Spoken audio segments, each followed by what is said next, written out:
This week's show brought to you by the MLB Wildcard Game. It's going to be over sometime. Welcome back to another Boxscore Geek show. I'm your host, Dre Alvarez, who you can find on Twitter as Nerd Numbers. With me, I can't say as always. Well, we're always produced by our producer, Brian Foster. You can find on Twitter as Boxscore Brian. Say hey, Brian. Hey, what's going on, Dre? And Andrew, even if he's not always with us, he's with us in spirit. But he's with us in person tonight.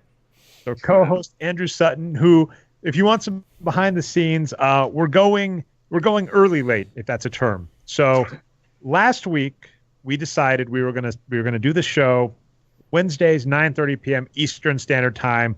Lock it, load it, set forever. We can finally get you fans predicting us. And then, of course, what ends up happening is the WNBA Finals does go to Game 5, and we were like, Patrick, do you want to go on Wednesday? And he said, are you effing kidding me? I'm going to be watching the WNBA Finals. You know, the stuff we've written 2 posts on in the last 2 weeks, you know, the thing that we're sports fans here. We claim to be sports fans. I'm actually going to be watching the game. So for those of us that claim we don't watch the games, at the very least, Patrick does. So we decided to go a day early. And then we had it all locked and loaded for Patrick, and then Brian decided to switch things up for Andrew, and so so we're early late. We're going later than we intended to for today, but we're going earlier on account of the WNBA Finals. I do want to shout this out. As noted, we have a new segment, Q&A with Professor Dave Barry, that's going to be, you know, I record that with Dave Sunday afternoons when he's in his office working for about 30 minutes. And then we put it up on Monday, and I'm not gonna lie, it's fantastic for content for the site because you've noticed a drop off. I've had a kid, and he decides oftentimes I'll be 30 to 70%. I'll say somewhere in that range through an article, and he decides we're done. I no more time to write an article. So this week's article is actually on the Denver Nuggets. We'll be discussing it. But if I just have a discussion with Dave Barry, shoot it up, we're guaranteed to at least have 2 content pieces a week. So that's fantastic. But we discussed the WNBA. His next piece is going to be on the WNBA. It actually came out today. He compared it to the 1960s Boston Celtic rivalry with the Philadelphia. Was it the Warriors or 76ers? Warriors at the time, right? In this article, I think he references the series against the 76ers. We'll bring it up, though. We'll do it live. Interesting. Well, I was going to say it was against Wilt, and did Wilt play on both the 76ers and the Warriors? No. Did he? I thought he went Philadelphia Warriors over to the Lakers, but he might have, Andrew. I'm not sure. Oh, no, yeah. So, that's nuts. So he was on the Harlem Globetrotters for a season, played on the Warriors for 6 seasons, went to the 76ers for 3 seasons. Oh, he did? Okay. Lakers for 5 seasons. So he is Mr. Philadelphia. But so the game, he brings up a game in question against the Celtics and the 76ers where Havlicek steals the ball, and it's the Giants win the pennant kind of claim. It's one of these big announcements. I think it's, on NBA TV, it showed up a bunch of times as being one of the kind of shots heard around the world. And Dave notes that at that time in NBA history, the NBA was less popular than the WNBA is right now, or very close. And so his point is, we're witnessing a possibly historic WNBA Finals in the midst of a fantastic rivalry. This is the second Game 5 between the Lynx and the Sparks. They currently have a 1-point differential in this series, which is fantastic. That is amazing. So tomorrow night is a historic game. And so when we're looking 30 years in the future at the WNBA and what the WNBA might be, we can look right now and say other leagues, the Giants win the pennant's another huge one. MLB, NBA, they took a while to build up, and that was the whole point of Dave's article. So again, we have a regular piece on Mondays now where we talk Dave's piece in Forbes. So we're going to be talking the WNBA Finals this weekend. If you have any questions for Dave, the WNBA is kind of boring in some senses, right? Because Sylvia Fowles is the league MVP, according to the league, according to Dave's numbers, is the highest paid. So a lot of our go-tos in the NBA, right, like the most overpaid, doesn't deserve MVP, all that kind of stuff, doesn't exist in the WNBA currently. But that'll be the topic there. Sorry for the not smooth transition, but figured kind of flowed together, right, Brian, because I was explaining why we were late. I'm really loving the Q&A with Professor Dave Barry. you have questions for that, put them in. And yeah, I think at least two of us, possibly three of us, will be watching the WNBA Finals tomorrow night. I was about to throw that in. I was like, for the record, I will be watching the game today. I thought it was tonight. I was a little mad. I thought I missed it today. So I'm glad it's tomorrow and I have time when I get off work to watch it. I'll be curious to see if there is a Havlicek steals the ball like moment. That would definitely be awesome. And it would be nice if there was a little more promotion for it. But we'll get there. All right. So anything else to say on WNBA, Brian or Pat? Or I almost called you Patrick because you were Patrick initially on the first iteration, Andrew. So anything else? I was going to echo what you just said because I was trying to go to ESPN just to see when the game was, and I had to actually click on the WNBA link and scroll and go to the box score or scores, and I had to find it that way. It didn't make it readily available, so I could just see it. They don't do a good job of marketing the WNBA. Yeah, well, interestingly enough, we're about 2 weeks away from the NBA starting, and I'm a little depressed. I usually got NBA League Pass and would watch. It is such a horrible product. Last season, I just said no, I'm not going to do it. I was busy as is. So you can yell at me as being not as much of the watch the game kind of guys. Still catch games on occasion. Still track more box scores than 99.9% of the people out there, I assure you. But NBA League Pass is such a garbage product, and the NBA is the best sports league in my opinion for so many reasons right now. I really hope they get their act together on promoting the WNBA, on getting a better mobile product. We bash wrestling all the time here because of so many things going wrong, and it's depressing that the WWE's online presence puts NBA's to shame, despite the fact that NBA's content is 1 billion times better than wrestling at this point. Are you excited for S.H.I.E.L.D. getting back together, Dre? Dean Ambrose and S.H.I.E.L.D.? No, I'm just kidding. I know you have been watching lately, right? I don't keep up with it. I've admitted this a few times. When Roman Reigns won the title, I think at WrestleMania 32 against Triple H, I canceled my network subscription and have not been back. I watched What Culture, and then of course What Culture, they lost 5 key guys. So sorry for the inside baseball stuff for those of you. We'll get back to basketball in a second. What Culture WWE is one of the best wrestling channels on the internet. And then I've read about it, and it's like it's almost WWE-ish because apparently What Culture is a horrible place, and so their talent all left. And until I find out what their talent's doing, I'm kind of off that. So I've been kind of peripherally watching wrestling, and I've made this point. Nothing has convinced me to go back in. The only thing that almost convinced me I wanted to watch was the Undertaker's retirement match, and even that wasn't enough. So. I've heard, the S.H.I.E.L.D. getting back together, it just feels like the same stupid nostalgia trip. I know. I'm just joking, but no. But on the WNBA, what really struck me was how similar these numbers were. Because again, the attendance for the NBA 21 seasons in when that epic showdown between those two teams happened, versus WNBA 19 seasons in when a similar epic showdown happened. Very similar for the season and for individual games. It just really struck me how similar all those numbers were. And it's great. And if you haven't checked out Q&A with Professor Dave Barry, I keep promoting because it's brand new. We're 2 episodes in. The very first episode, Dave made the note that while the population of people that can watch these things is bigger now, it is much harder, right? It is so easy between Netflix, Hulu, Amazon Prime.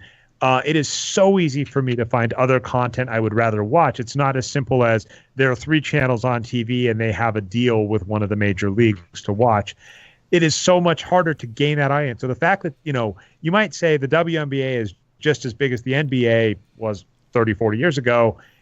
They're behind. You could easily make the argument they're ahead, given that it's actually a harder market, right? We talk wrestling, we talk NBA. They're never going to reach their 90s levels again. That's just not happening, right? The modern era of DVR, of all these other things to watch, we are never going to see Attitude Era wrestling numbers, and the NBA was similarly just as popular in the Attitude Era of wrestling, oddly. We're not going to see those numbers again. That's just not happening. So the fact that WNBA is doing as well as it is actually quite promising, and here's hoping it keeps going in the right direction. All right, so let's talk the Nuggets. Andrew tried to bait me pre-show a few times by saying, am I mad George Karl's not around for this team? The answer is no. I think he'd muck it up too. I'm really mad at the Nuggets because I've seen a lot of think pieces, and you caused this week, Brian. You sent along an article about how the Nuggets need to figure out what to do with Fareed. And there's so much to talk about. The first weird one to me is I do not understand people sleeping on Fareed. If you look at his numbers, he is a fantastic scorer. Now he may not be a stretch four, but guess what? Getting the ball to the hoop is what matters. He is a fantastic rebounder. If you're one of those idiots that just uses on-off statistics, the Nuggets offense is better with him on the court than off. The Nuggets defense is better with him on the court than off. The Nuggets had the fourth best offense in the NBA last season. So you can't sell me on the notion that the Nuggets can't have an effective offense with Kenneth Fareed when they did last season. Now, that gets the second point, which is defense. So people might argue that Paul Millsap is a better pickup than Fareed. I'm curious, Andrew. I'm gonna see if maybe I kick you off the show, just boot you. What are your thoughts on the Nuggets picking up Paul Millsap? There's way too much money. They could have got a guard or a shooter instead of him. All right, you get to stay on the show. Like if this is a game show, like round one, Andrew doesn't get kicked off because great pickup. I agree. Can you give me any optimism for Paul Millsap? Because he had a down season last season. We thought Paul Millsap was a great player, right? Let's just be clear. I think we thought he was runner-up rookie of the year his rookie season. We thought he was close to star level in Utah. We thought he was star level at least one season in Atlanta. But we thought he was down last season according to numbers, and he's in his 30s. So that's kind of my thinking. Where I'm coming from, I'm saying he's older. He's not as good as he was. Older players don't tend to get better, so I'm not excited. But is there any optimism you can give me? I can't really give you any because he first off, he's already peaked. He peaked really early. I can say he's been on a downhill for like the last four seasons.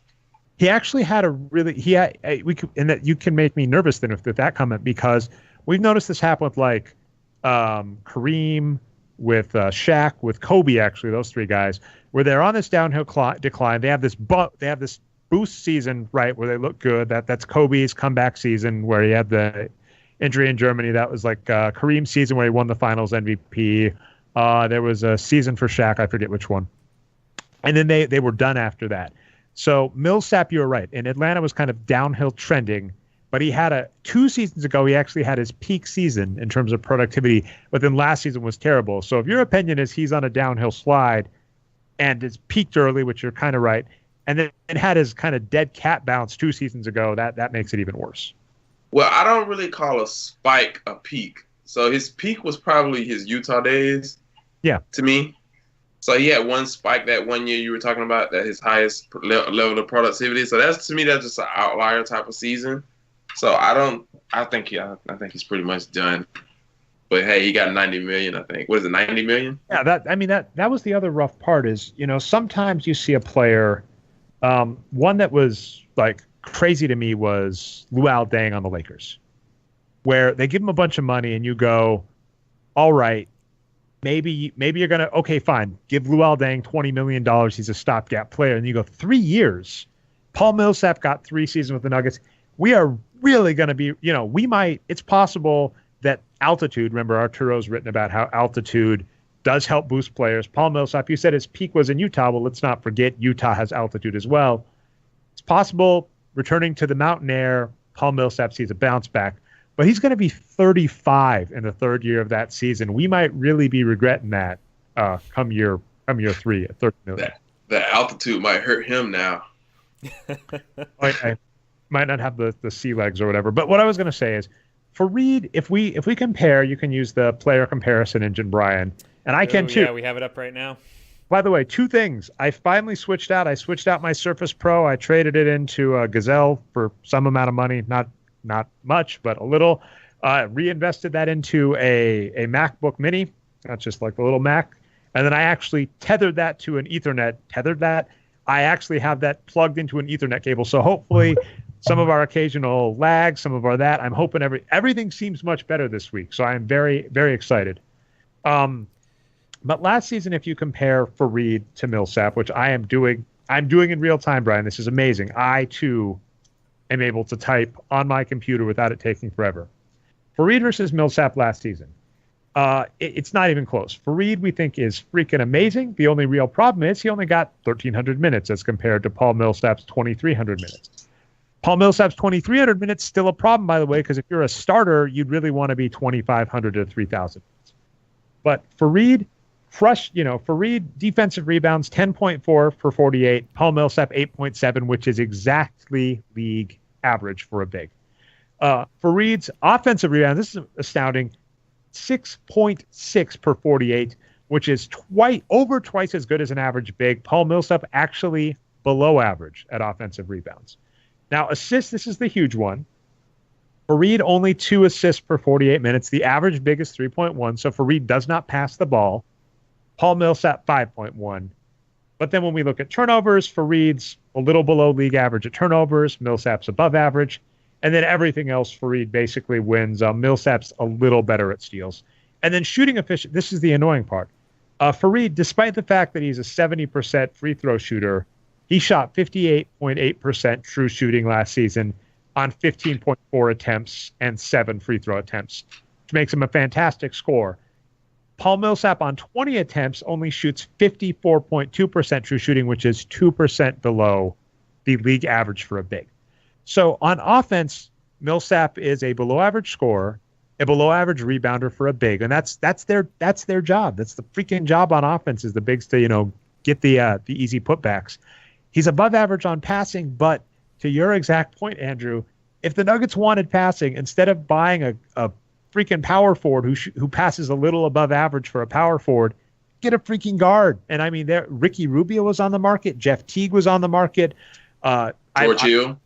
George Hill. I'd take Jimmy Butler, right? If you sign Jimmy Butler, I'd just say, hey, you want to be Allen Iverson, right? You're a 2 guard that plays the 1 guard, right? Like, there were so many options, and we spent the money on an over-the-hill power forward that is going to push out a good power forward on our team. Because, I mean, Kenneth Reed has been on the block for years now, and I've got to buy that there are just some stupid near misses that have happened. I know one story, right, was do you remember this, Andrew? There was a really bad guard that, with the benefit of hindsight, is even more hilarious. There was a guard on New York that we almost traded Fareed for, and at the last second the deal fell through because there wasn't a pick, because New York had traded away all their picks. I don't remember that, but that sounds hilarious, the way I'll you told the story. I don't remember all right, this. the deal's done, guys. Actually, you don't have any draft picks. Sure we do. We have draft picks, right? And they're like, how do you lose control? How do you lose track of that? Like, you only get 2 a year. No. Well, what I'm saying is the Nuggets were going to trade Fareed for I think it was Iman Shumpert. I think.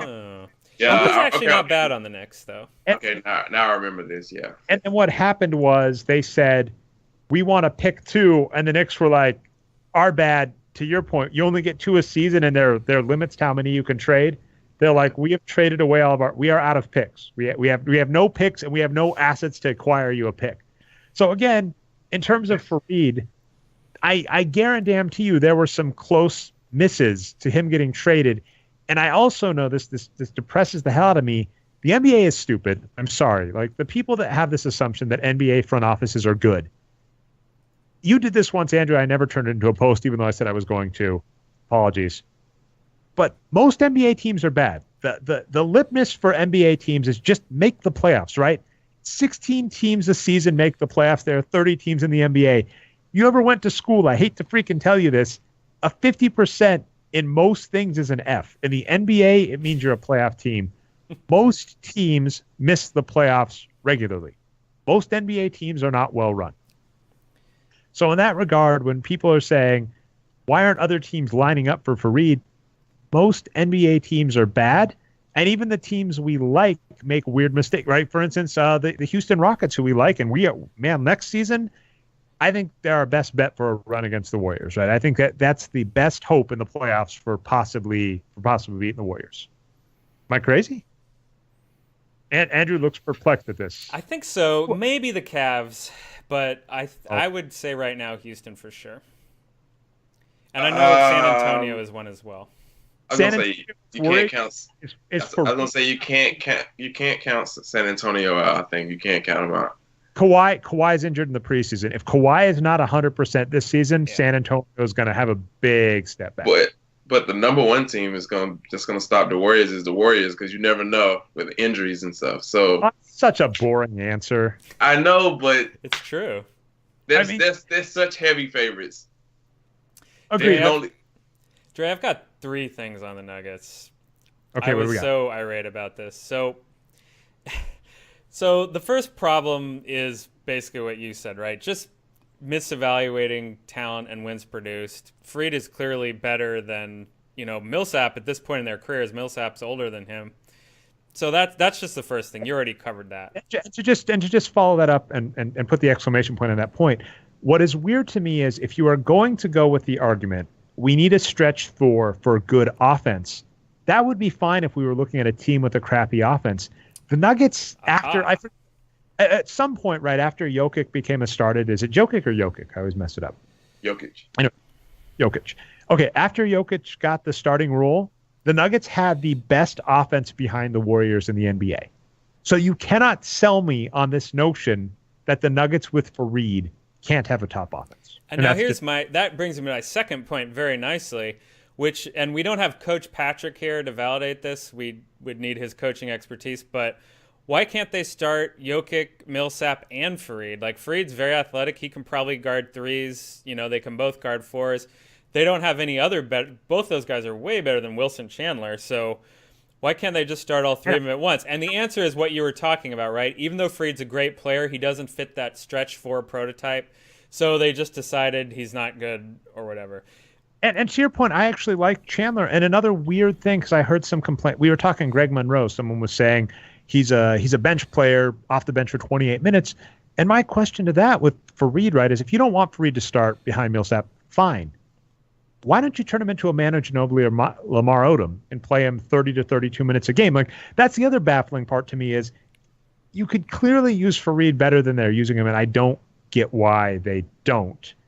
And then the things that they are upset with him for do not mix with what actually we see on the court. That's right. And we didn't get to this, so we'll see if this is one of your points. When we look at defense, that's going to be what everybody brings up. Defense. And to be fair, the Nuggets were terrible at defense, but we've had the numbers to look at why the Nuggets are terrible at defense. So, Andrew, you want to put up any guesses why the Nuggets were terrible at defense last season? Rebounding. No. They're good at rebounding because of players like Jokic and Fareed. So they probably didn't steal the ball. Beautiful. Yeah. They were dead last in the NBA at turnovers. And guess what? Jokic and Fareed, above average at steals. Players that were below average at steals, though, are their freaking guards. Moutier is terrible at steals.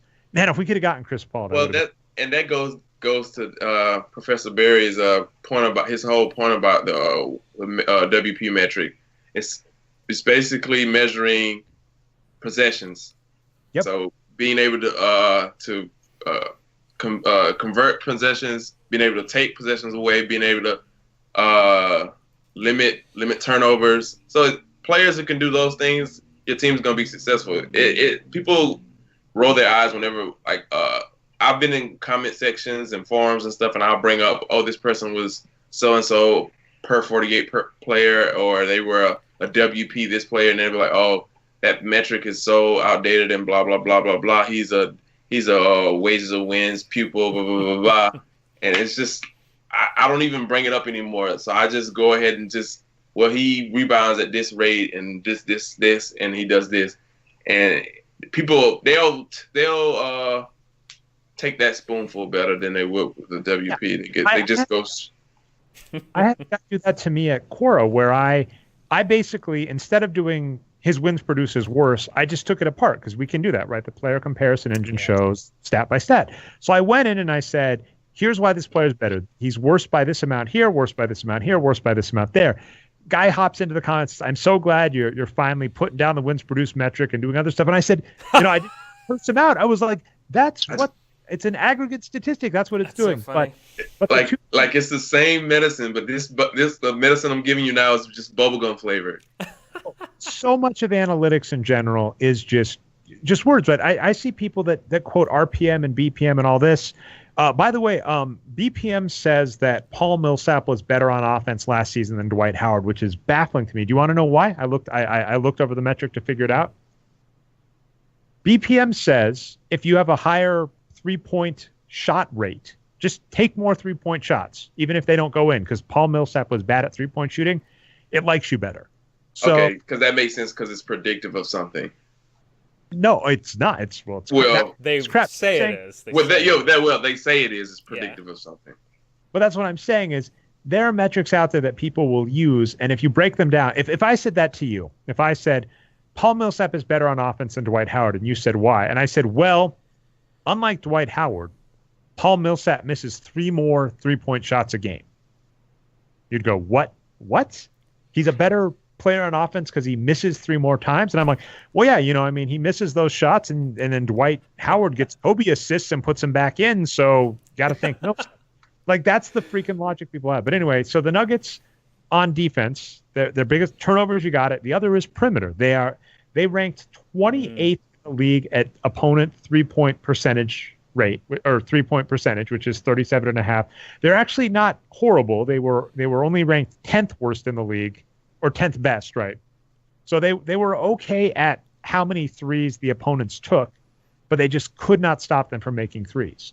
So the two things the Nuggets, if you were looking at the Nuggets this season and said, we really need to improve this team, what do we need to fix? Very Moneyballish. I watched some Moneyball clips this week, and I love that movie.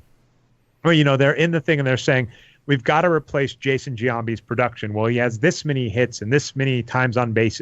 He has this many on bases and this many runs and this many RBI. So here's what we have to replace. If you were looking at the Nuggets, what they needed was more turnover, more steals, and better perimeter D. So, you kind of need Andre Iguodala back. That'd be nice. But that's the point. And if your takeaway was, let's get Paul Millsap, who is not going to do perimeter D and is not going to is not going to get steals, I don't understand. And that's what they did, and that's what baffles me about NBA. I think it's sunk cost on Moutier, right? They're like, he was our high draft pick. He's a guard. We're just sticking with him. I was just about to bring it up. I was about to say that we were approaching the Andrew Wiggins territory with Moutier, because I remember me saying maybe during the summer or last year during the draft, I was saying that I think we've seen enough of Wiggins to say we can either cut the cord. We can cut the cord. Or are you cutting the cord on your phone right now? Now. No, just kidding. Yeah, I just had a phone call. I'm sorry about that. No worries. And what I was gonna say, I don't think Billy Bean had the budget that Denver had, because they clearly had $90 million to give Millsap that they could have gave to someone else. They probably didn't even have to spend the whole 90. And it's so funny that they probably have analytics guys that they pay money to not listen to. Yeah, they're probably saying, "Hey guys, we struggled with perimeter defense. We struggled forcing turnovers. But hey, Millsap's a free agent." Yeah, let's see. Let's see if he's up. If not, I'll go to Spotrac. Sacramento got George. That is so. Sacramento. Wow. Yeah. Sacramento got George Hill for the low price of $19 million a season average. So you pay George Hill $20 million a year. You beat out Sacramento, and I got to buy that Denver, if they offered the same amount as Sacramento, would win. Just pay him $57 million, and guess what? Then you've got $33 million left to spend on something else. So, yeah. I think you said you had 3 points, Brian. I cut you off on one. I don't know if defense was one of yours, but you have one more point on No. So, I'll get to that, but just real quick on the Nuggets, like looking at their roster here, we have up on screen right now. It's even more narrow than that, than the guards being a problem. So Gary Harris and Will Barton, their two shooting guards, are actually pretty solid. It's really just point guard. Like Moutier and Jameer Nelson, were wretched, and they played thousands and thousands of minutes. Nelson, his issue is just age. I mean, I love age. He's old, and that's the problem. It's if you've got a super old point guard and a super bad rookie point guard, it's back to the drawing board. And I think something about Emmanuel Mudiay, to your point, Andrew, is you just do not give the car keys to a rookie. You act as if, like I keep quoting you back. I love that boiler room point that you brought up, Andrew. Yeah. Act as if a rookie point guard is going to be raw, and is going to take some time, get a legit point guard. And I mean, I got a rookie is an unknown quantity. So why would you act like you know what this player can do?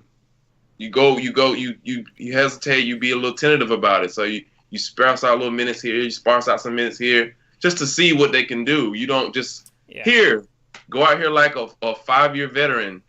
You wouldn't expect that out of a rookie. You could test things scientifically, right? Because the opposite problem happens too. Like, for instance, Drummond, when he was a rookie on the Pistons, was amazing. Like, he was playing ridiculously, and they gave him just a few minutes. He got the spot minutes. He didn't get 20 minutes in the 30 minutes in the first game. It was like 10 minutes here, maybe 20 minutes 5 games from now. It's spot minutes, and then they accumulated, and then it was just like, okay. But they never got it that Drummond is killing it. I've said this before, and we've talked to some people in the Pistons. It was a specific plan, and I actually give them credit for that. I give you credit. I mean, the other thing to what you had on Fareed, right, is nobody told Fareed what was going on, and that's why my third point. Yeah. Is they gave Millsap all this money. They re-signed Mason Plumlee. I mean, if you're Fareed, you're not an idiot, right? You go, I got 2 years left on my contract, and you're telling me I'm going to be, in the best case scenario, I'm going to be relegated to third on the bench, or third off the bench. How do you phrase it? Second off the bench. I don't know. I'm messing this up. No, but that's the point, though, right? Why did they wait until now to tell Fareed that he was benched, like on the eve of the season beginning? Why didn't they talk to him in the offseason and say, okay, Fareed, you're not our star in the future? And he's like, okay, that's not cool. You need to trade me, guys. And they're like, all right, we'll do it. They should have done that, right? Or just not sign Millsap, which, of course, the three of us would have recommended. Oh, go ahead, Andrew. I feel like he knows it, though, because he's been on the trade block so much, the last couple of seasons. And last year he was off the bench. So I think he knows it. It's almost like a slap in the face now with the Millsap contract.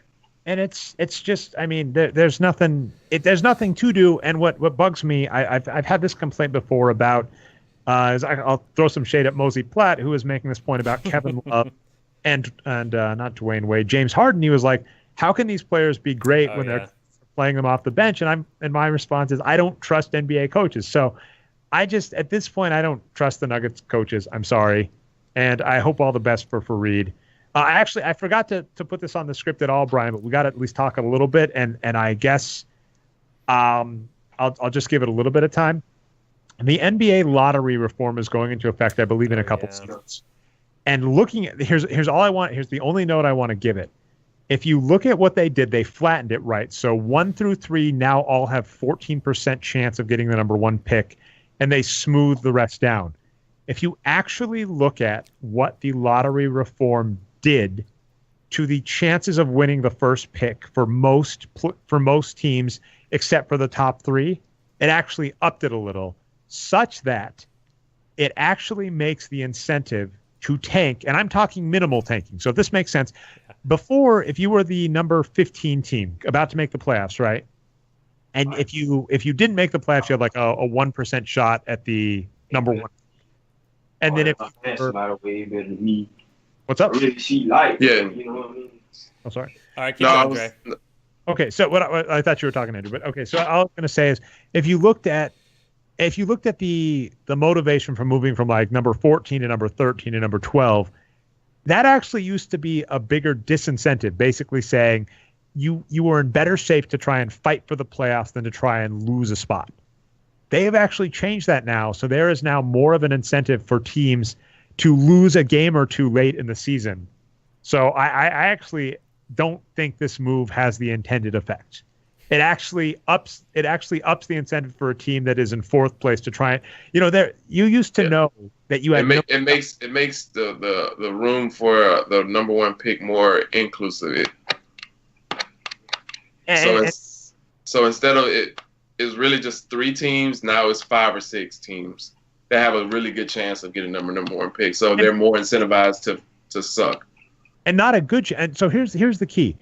When they changed the rules to the current lottery reform, it should have been enough for anybody with a decent analytics squad or anybody that you would trust to go to Vegas with you and not lose all of your money at craps. Like, I want to go to Vegas, play some craps, have some fun. I know it's rigged against us. We're not going to win. The rake always gets you.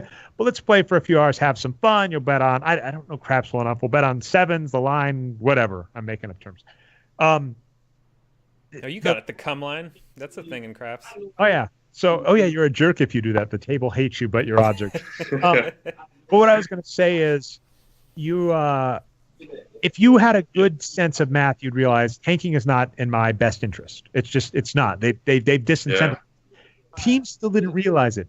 So now it's even more. It's still stupid. Your odds at the number one pick are only 14%, but they've changed the structure such that someone goes, if I lose 2 more games, I'll be in 8th place instead of 6th place, and that ups my chances 5%.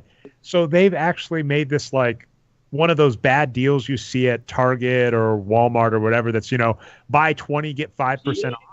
They've introduced one of those, and the issue is you've actually got a bunch of teams that have been falling for that kind of scheme already. So I think this makes things worse. Yeah. I think they should teach basic statistics class in every high school. Because if someone told you there's a 14% chance of you doing it, I mean, that's not likely. It's most likely not going to happen. 14%, it's not most likely not going to happen for you. Here's what gets me, though, guys. It's even simpler than that. Like, Arturo has this table that he posts on Twitter from time to time, and it's just like, here's the outcomes of the teams that have tanked and how they've done in the next few years. And you can see it. Like, none of those teams that have tanked have ever won anything. So, like, if it's never happened, why would anyone think it's going to happen? Like, it's just, I don't know. The evidence is just so there, but there's this consensus against it. And if you're within the mainstream, you may as well go along with the consensus and, be able to get along with everyone, right, within that paradigm. So, I don't know. That explains a lot of sports, it's groupthink. If I do what everybody else is doing, no one's going to look at me weird. If I do something against the norm, that is very well, because that's the thing. You can do a very well thought out strategy. Hinky doesn't quite count, but you have a strategy where you say, we are a losing team. I'm going to try this. We are probably still going to lose, but we have better shots. Why does Hinky not count? Is that? Because I'm saying his strategy based on the lottery, it's the act as if. We know that stockpiling 4 or 5 really young players is not the key to success. Okay. I agree with that. Yeah, there are other methods to success. And that's the problem. There are other methods to success. If there weren't those other methods, I would give it to him, right? If it was the money ball, we can't sign anybody because the Yankees sign everybody, fine. That's not the case in the NBA. And we saw lots of players, Robin Lopez, Kenneth Faried being on the block, lots of undervalued assets that he could have got.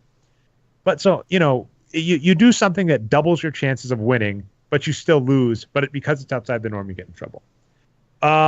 Got one more topic, the NBA All-Star Game. I don't have a lot to say on this. It's just kind of funny. They're going to be doing captains. Do we know? And it's going to be all-inclusive. So they're just going to take 2 captains. They're going to pick whoever they want out of the 24 players that make the All-Star Game. And then you were saying to me, right, the proceeds all go to charity, right, Brian? That's correct. I mean, that's always kind of an asterisk, right? Because it's like how much of that proceeds actually goes to charity, how much of it's administrative. Like charity is kind of like NBA books, it depends on how you do it accounting wise. But in theory, that's a good thing. Yeah. You had an idea, Andrew, which will never happen, so it's fun to talk about.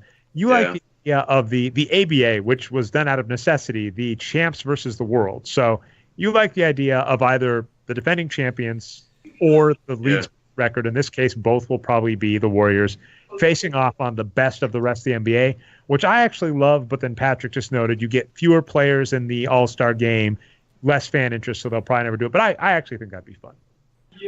Yeah, I think it would be a lot more interesting, and then the players will really try to go after the Warriors because the Warriors are kind of it'll be the Warriors at this time, but because I think a lot of players and teams secretly kind of dislike them a little bit. They kind of got a bad boy image, especially now with Durant went over to them. Now I think they got like kind of a bad boy image, and Draymond huffing and puffing would be kind of fun. Last question: do we happen to know who the? And by the way, can you mute Andrew? Just you've got some background noise. I was going to say, we've got, do we know who the captains are, Brian?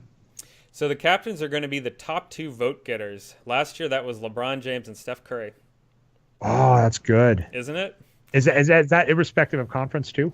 I believe so. I'm not sure, actually. We'll have to check that. But what's interesting to me is that these changes came about from the players, that the players wanted it, so they got Chris Paul, the union rep, to call up Adam Silver and say, hey, we need to make some changes here, and that's how they got to this. So it's really interesting. It's like, I don't know if like with Jimmy Butler and other East players heading west, they were worried about getting, hammered in the All-Star game. But, Andrew's scenario would be interesting too. Like, let's say the Warriors hammer the East All-Stars, right? They don't have all their defense set up or whatever because they haven't played together.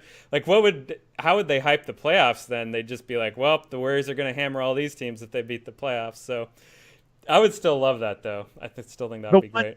Brought up a Kevin Pelton point, who is one of our favorite analysts. Yes. The NBA airballed an opportunity to put the best 24 in the game because they're still going to do 12 East, 12 West. I will say, here's the issue. We know this. The All-Star game is tied to the CBA. If you are on a rookie contract, if you are selected to 2 All-Star games, you are eligible for a 5% increase on your max deal, which means they can't do stuff like that. It's one of these. What I was going to say about this is, and I'm actually a fan of this. I like this maneuver. The All-Star game is a novelty game, which makes the fact that the NBA tied it to revenue for players' contracts ridiculous. And it's only going to get more ridiculous if they do this. And I would just hope that they would change things in the future, but they probably will not. So, quick question. Does LeBron get all of his guys that are under his agency money because of the new All-Star rules now? Oh, well, no, they'd have to get voted in, so it's not for him. So I don't think they count as starters, but I think he'd have to be the top. That's interesting. I'm going to have to look at that. I was going to say, because the fans vote for the guys to pick. I don't know. I'll look at the CBA language because that could be interesting. So I've got an update for you guys. Oh, go ahead, Dre. I was just going to say, if the language says starter, then you're right. LeBron James, if Lonzo Ball gets in or whatever, and LeBron James just wants to help him out, awesome. He could pick Lonzo Ball, and that gets him 1 All-Star starting spot. If it says top vote getter, that's different. So I'll have to look.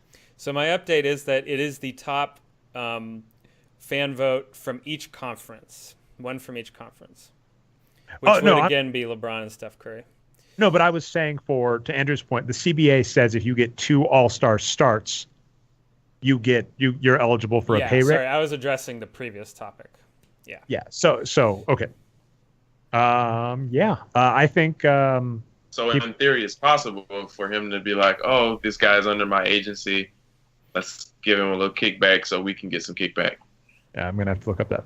Okay, so I'm gonna let you get final word on anything you want, Andrew. Then I'm gonna kick you off the show so we can talk Rick and Morty. For those of you who know, Andrew has not seen Rick and Morty. It is now through 3 seasons, which makes it really hard not to, especially since this season did some callbacks. It makes it really hard not to spoil. So I'll let you get last word, Andrew, and then you can just hang up and not get spoiled. Okay. Just a couple of shout outs. WNBA, first of all, been in great finals. Who you going for? You going for or links? I gotta go with my girl Candace Parker. So I'm going with the underdogs. I know this. I know Minnesota's a better team. But I like Candace Parker. So I'm gonna go with the Sparks. Give us a spread. Let's just make it look silly. What final score of tomorrow night's game? Let's go 74-71. Make it close. Beautiful. Because last game was kind of a blowout. And I want to shout out Professor Barry. He's been great these last 2 little Q&As, and that'll be it for me. Perfect. All right. Thanks, Andrew. All right. All right, so we'll give Andrew a little bit of lead time, Brian, before we spoil Rick and Morty. The season came up. We definitely had some thoughts on this, maybe. I can talk Tristan Thompson real fast while he's logging off here. He was going to be my shout out, but this is just a contrast with the Nuggets. So the Cavs are benching Tristan Thompson. They're saying that they're looking at starting Kevin Love at center. Yeah, right. So it's been announced today. Like Tristan Thompson said, we talked about it. I'm fine with it. My goal is to be sixth man of the year, is what he said. So the team actually worked it out with him. So that's a much better way to do it instead of having your guy demand a trade. Now, it's a little sketchy because Tristan Thompson is really, really good, even way better than Kenneth Faried for that matter. So that makes it a little tougher. Maybe they'll play him 30 minutes off a bench and it'll be okay, but I'm guessing it's going to be more like 20. And they're probably just screwing it up. It's tougher for the Cavs because they are loaded in the front court. Obviously, the Nuggets are too, but they have some better guards at least that they'd want to give some minutes to. So what's funny? There's this stupid meme that I hate. Is Steph Curry ruining the NBA like Stephen A. Smith a few years? I think it was Stephen A. Smith. It's so stupid that it sounds like it's him. So if it's not, apologies. Said something like, Curry is ruining a generation of players that are all now looking to take half-court shots and not shooting right, not learning fundamentals. The classic line, they're ruining the purity of the game. Players these days don't know how to shoot right. The Warriors may very well be ruining the NBA in their benefit in that they're convincing these teams to play an ineffective strategy. We noted that a few years ago when Kyrie Irving and Kevin Love were both out for the finals. The Warriors actually were playing Tristan Thompson and Timothy Mozgov and actually hanging with the Warriors because they were beating them down on size. And then they decided to play small and got outworked. So if teams' logic is we got to play small ball, we got to play a stretch four instead of playing a traditional big, instead of playing a traditional lineup, so we can compete with the Warriors.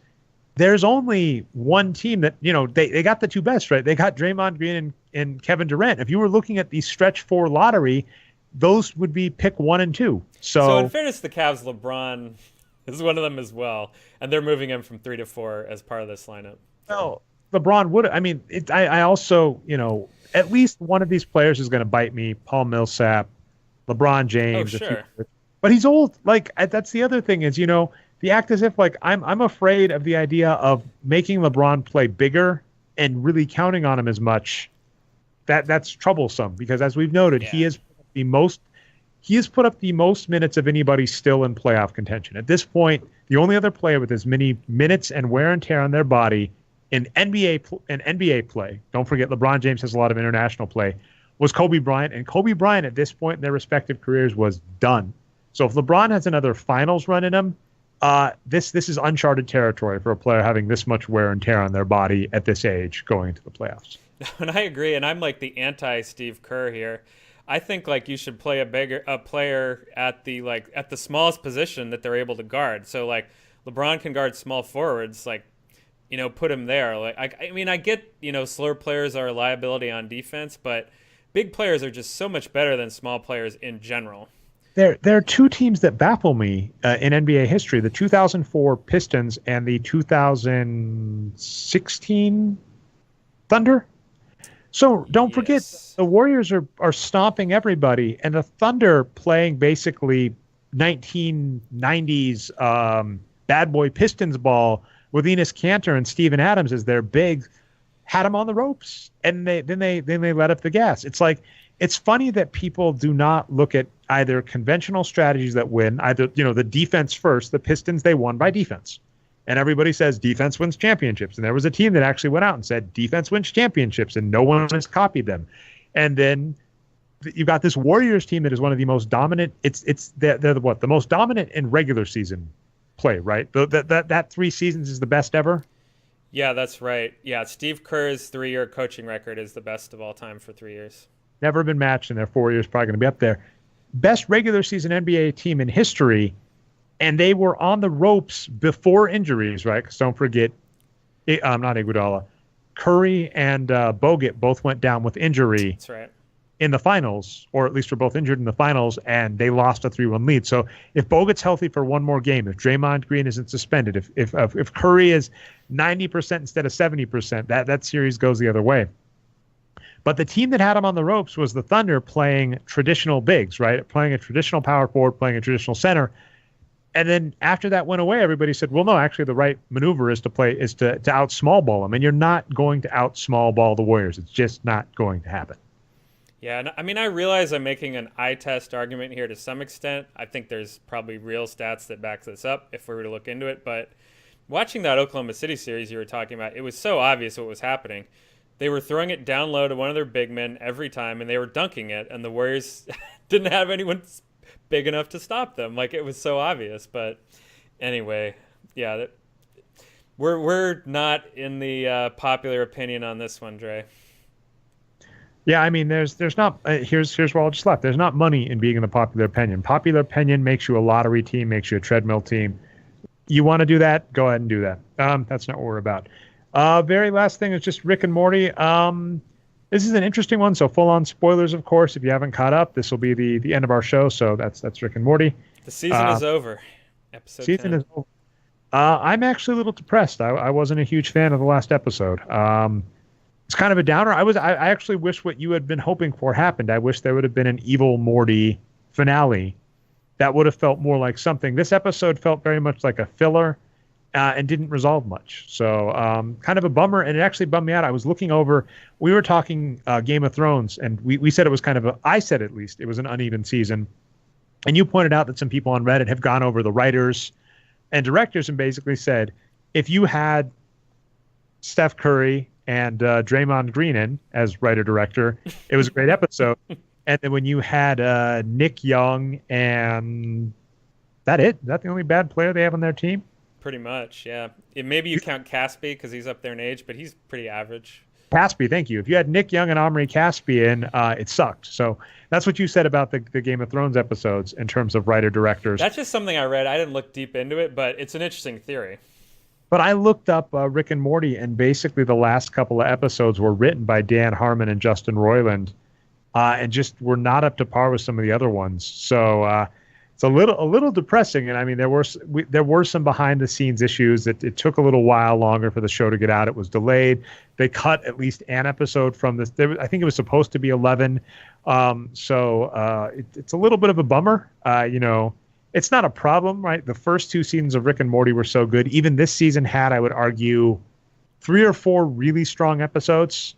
Yeah. So I'm not mad at them. It's just one of those, if it's the season finale and probably the last we're going to see in 2 years, it's just kind of a bummer to go out that way. Yeah. Yeah. So my comment was, well, okay. So to go back to the Evil Morty stuff, when that episode came out, I forget the name of it, Citadel something Vacation. It was the original title. Rick Lannis. Yeah, they did a bait and switch, although it was the worst bait and switch in history with how much because internet fans are the worst. We always know what's coming. Sure. So the original title was Tales from the Citadel. Yes. Then they changed it to like Rick Atlantis or something, and they said they were going to do a self-contained Atlantis adventure. And then they did Tales from the Citadel. So it was supposed to be a bait and switch where they said, haha, we're just going to do this normal self-contained, and they did something else. But because of the internet, because how much lead time we had, by the time that episode was actually up to air, everybody knew what it was going to be. Yeah, so that episode was episode 7 or 8 or something like that. Kind of late in the season, but a few more happened. Right, exactly. So that's the episode. Evil Morty comes back, and at that point I said, wow, this season's getting crazy. It's going totally off the rails. Where are they going to go with this Evil Morty stuff? And you basically said, nah, I think it's self-contained. Evil Morty's going away, and they're going to do other stuff. And you ended up being 100% right. To clarify, I said it would not be out of character for them to drop this because they've done that. That's fair. Okay. They've done that in the past. I don't want to take credit in being 100% sure. I'm just saying I said there was a very good chance that the season finale was not going to include Evil Morty, and it did. And of course, that's what happened, right? They had 2 more really crazy episodes, but not totally self-contained. They had similar themes, like, the more responsible Morty, and then, Beth kind of going into that too. And then all of a sudden we get to this final episode, and like the other one, of course, the Fruity Land episode, right? The Beth episode. Mm-hmm. I kind of like that too. We haven't talked about that yet. Maybe you didn't like it as much, but I'd put that episode and this episode in kind of the same boat where, unlike Game of Thrones, Game of Thrones in many ways would bug me because I would argue that narratively it either didn't make sense or the way it was put together didn't work. So, for instance, like the Littlefinger plot in this season of Game of Thrones made no sense. And even if and it could have made sense, it's poor writing because we didn't see any of the scenes that would make it make sense. Rick and Morty, I thought all of their storylines, they did do a lot of character development on Beth and Rick's past and Morty. This season, I felt that the ABCs of Beth, which was that Fruppyland episode, I thought logically made complete sense, but I felt the episode kind of felt rushed and not polished. So that was and then this last episode is very much the same. Both episodes had some very interesting themes that I think maybe would have worked well in an hour format show or multiple parts. But when they put it in one episode, they kind of had to say, for those of you that are sci-fi fans, you know where this is going. Like the ABCs of Beth, they literally had Beth and Rick just back and forth recite to each other what was going on quickly, and then fast forward through a play within a show to tell us what happened instead of development or buildup. And it was almost like the writers were like, you know what the story is, right? We're bored. We don't want to spend time on this story. And that's kind of fine. Like you maybe get one or two of those, but when you do that multiple times, what it comes across is you're so saying, we don't want to do our show, but you know what the plot is, right? Yeah, I can kind of see that for that part in the season, right? Episode 9. They just, at this point, they're only focusing on the characters and they don't care as much about the plots. And so that's why it's kind of weird, right? Well, so let me put you this way. The stuff that happened in episode 9 seem weird to me now because of how episode 10 went. And here's what I mean by that. So they basically said, yeah, Beth is probably going to be, a clone now. Maybe Morty is. We don't really know. But pretty likely Beth. So they went to that like big, again, like the episodes we were talking about before that. They went really far out there with that idea, right? So they have episode 7, episode 8, episode 9, all going way out there, throwing all these balls to juggle up in the air, right? Like we talk about with Game of Thrones narrative as well. And then by the time they get to episode 10, no resolution at all, right? They just go full reset on the season. They go back to normal. And it does say stuff about the characters, right? It maybe not a full reset. Maybe they're tricking us. Maybe they're all clones and the first episode of the next season is going to be weird. So maybe we are getting trolled. But from what we know right now, it seems like it was a full reset. Most of this didn't really matter.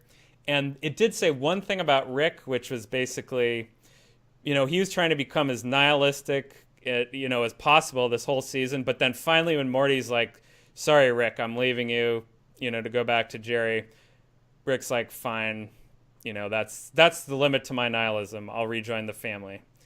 So it was just, it's interesting.